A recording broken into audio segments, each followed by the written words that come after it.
like to say General Yoweri Museveni has left this institution to go into disarray.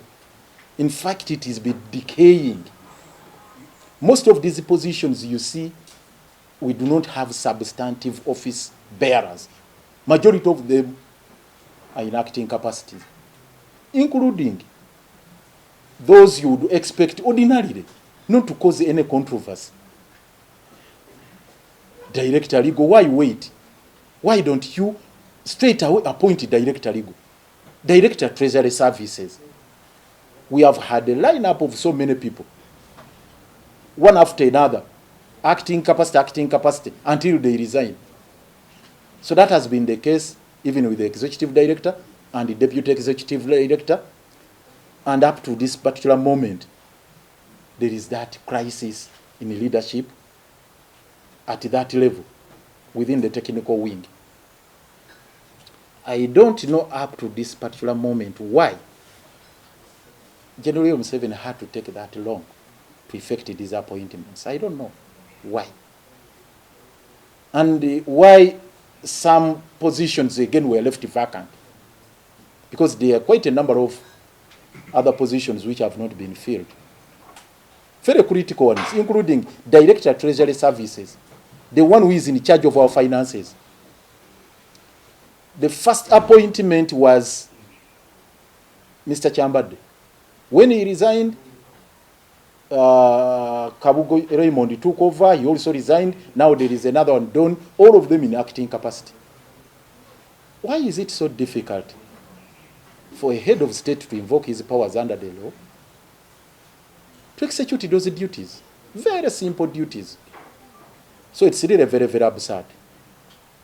The other thing is that when he took a decision, it really took me by surprise. That he came into my backyard stealthily and appointed my deputy, who is still serving in the capacity of the Deputy Lord Mayor. And in addition to that, recently, we conferred upon her, no, we gave her another assignment, I'm sorry. In the recent exercise we held, in line with the new legal regime, because we are operating under the new KCCA amended act, we have embarked on the processes to implement that law. So we have been putting in place structures in line with that particular instrument. We started with the election of the Speaker and Deputy Speaker. We had to put in place the Executive Committee, which was appointed by myself in accordance with the law. I presented the names to the Council. They were properly vetted. And one of those names was that of the Deputy Lord Mayor, Hajjati Sarah Kanyike, who was given the assignment of the Minister in charge of gender, community development, and production. And she had just taken over that assignment. The outgoing director in that particular docket, Madam Harriet Mudondo, who's reporting to her. He's a subordinate to Hajjati Sarah Kanyike in her capacity as Minister in charge of community development and production. Now, I don't know why she decides to switch roles. I don't know why Mr. Museveni wants my minister in charge of that particular directorate take on a rather subordinate role. I don't know why. Which is actually an appendage, an assignment in addition to your mainstream functions as the Deputy Lord Mayor. Then Mr. Museveni comes and takes her away and assigns her that particular subordinate role. It's very, very absurd. Very, very absurd. It's regrettable. So personally, I feel offended by the decision that was taken by General Yoweri Museveni to pick on my deputy, who has been serving and is still serving. The tenure hasn't yet come to an end. We still have a year to go because the term ends May next year. And as I've said, we have just given her this new assignment of the minister in charge of community development, gender, and production. And then clandestinely, he comes and picks her and gives her this assignment in a different capacity now as a civil servant, as a director. So it's really very, very absurd and regrettable. And I want to send out a very strong message to General Kaguta Museveni that this is an insult to me and an insult to the people of Kampala and the entire institution where we have had a person in the capacity of a deputy Lord Mayor, #2 in the city, and you relegate her to a subordinate office of the director in charge of gender, community services, and production. That's very, very absurd. Appeal to my dear sister Hajjati Sarah Kanyike to find it within her heart to decline this appointment, to go into some kind of soul searching, to go into some reality therapy, and fully appreciate that the course she's taking is rather unpalatable. I would expect her, and it's my humble appeal and request, that please, my dear sister, please, kindly, courteously say no to the relegation you have been subjected to. Reject this appointment. And we continue normally. They can always find any other alternative. It's possible. And I've accordingly decided to stay any action that would ordinarily be taken under the circumstances for about 3 days, till Tuesday, to give you room to think about it, to reflect on it critically, and maybe have a change of heart and decline disappointment. In any event, or rather, in the event that by close of business on Tuesday, I get no positive results from my dear sister on this call I've made to her, I'll be left with no choice option but to proceed with what is required of the office of the Lord Mayor under circumstances and take the appropriate action. It will be a painful decision, but I'll have no choice. Come Wednesday, I'll make another announcement whether the position is vacant, it's going to be filled or not. So I expect her to use this period, this grace period given to her, and the olive branch and the overture I've extended to her, to critically reflect on what we have gone through, the challenges we have encountered along the way, the maneuvers we have made against all the snares they have planted on our way, and the way we have really soldiered on, more or less wallowing in the mud to reach where we are. All those should be compelling reasons for her to say no to the appointment by General Museveni, that subordinate position of a director in charge of community, gender, and production. The rest of the appointees, I congratulate them with a word of caution that they should be careful about the political landscape in the country and the political landscape in Kampala. And they are taking on these new duties No, they are taking on these assignments or duties at such a critical moment when the political momentum is moving, is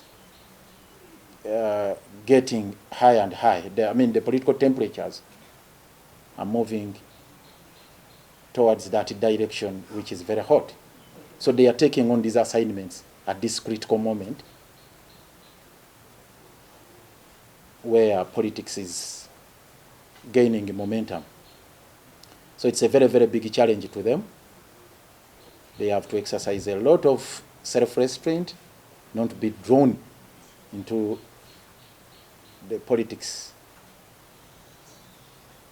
of the institution and also the politics of the country, and also not to be dragged into this politics of, maneuvering to do this and that, block so and so, don't allow this to have political space, don't allow this to play any role in the institution. They should desist from that kind of political maneuvers. It's imperative, it's necessary, it's absolutely important that they take a note of that. It's a word from a person who has seen it all. I have at least a wealth of experience from what I've gone through. They should stick to the mandate of their offices as enshrined in the law and steer clear of the politics of the institution and all the political maneuvers I've talked about. Once they confine themselves within that particular lane and concentrate on the development agenda, the transformation of the city, to become a functional city which works for all of us, I think they will find life very easy within the precincts of our institution, rather the White House there, State Hall. They will find life very easy once they confine themselves within the parameters of their mandate, within the confines of their, within the scope of their work. If they confine themselves there, and that is my appeal to them, that they shouldn't be dragged. There should be no temptation whatsoever that should drag them off that tangent, off that path. And the sky will be the limit for them. So that's my humble appeal. Otherwise, I wish them all the best. Though I have very scanty information about their background, I'm still digging deep to get to understand their track record, especially the ED, the new ED, Madam Chisaka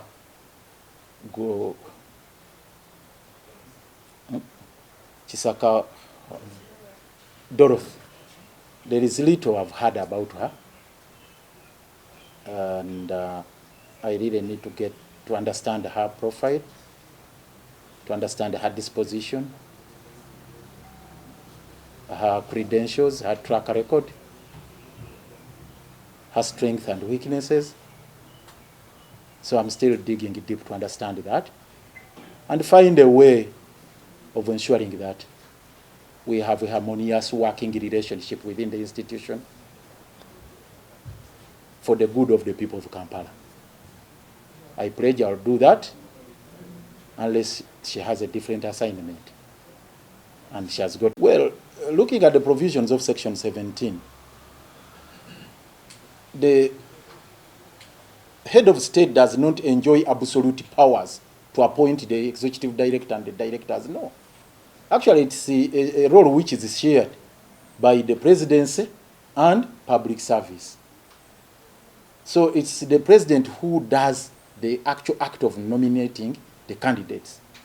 But he cannot proceed to say, I've appointed so and so. That's why there was a lot of debate whether Jennifer Semakurasi was properly appointed or not. And indeed, many people had gone to court. Of course, cases were never disposed of at that time. There was a legal challenge to the appointment of Jennifer Semakurasi because the president just invoked his power as if they are absolute. So the wording of the Section 17 is very, very clear. It has to be done in conjunction. The appointment has to be done by the head of state in conjunction with the public service. So now it was proper because it's still a process which is still ongoing. He has now forwarded the names to public service. Public service may scrutinize them and get to find that there are issues with this one and that, and eventually send back the report that, you know, this one is not competent, so it can happen. So the process is still ongoing. It's after they have been confirmed by public service that you can now say they have been appointed. Otherwise, the president alone does not enjoy those prerogatives of just appointing without going through that process of involving the Public Service Commission. So let's wait what comes out of the Public Commission. Yeah.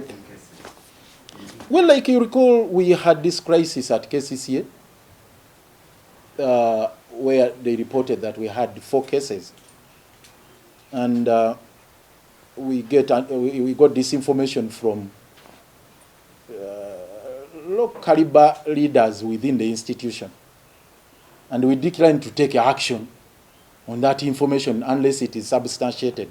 So we demanded for what we call further and better particulars of those particular individuals who are said to be positive, who are said to have tested positive. To date, I have not received any information, because what we are talking about are 4 cases. I am not advised that these people work in such and such a department. I'm not given their particulars, their details of their particulars within the institution. Neither am I given any information concerning about their whereabouts, because we don't know where they were taken.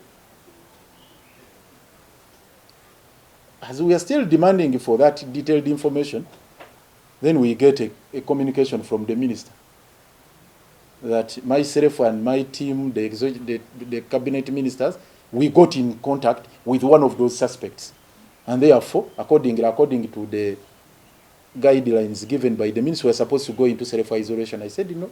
That's the reason I declined. I said, no. We do not have that information.